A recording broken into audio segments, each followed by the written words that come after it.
Guys, so ang late na huli ko guys. Kaloka guys. Ayan. Ang liit guys. Ang liliit.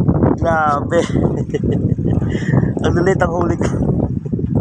Tinumaan sa buntot guys. Ayan o. Tinumaan siya sa buntot. Buhay na buhay. Tinumaan sa buntot. Akala ko malaking isda na. Ayan. Pangan ito, tawag na pangan guys. Pangan. Sa Bisaya tawag dyan pangan ha. Pangan. Balik natin siya kasi maliit pa. At saka hindi naman ito siya lumalaki guys. Hindi yan siya lumalaki. Sigit ni host. Ang liit. Pause pa rin ako guys. Balik natin siya ha. Hi. Water lily guys. Ang dami ha.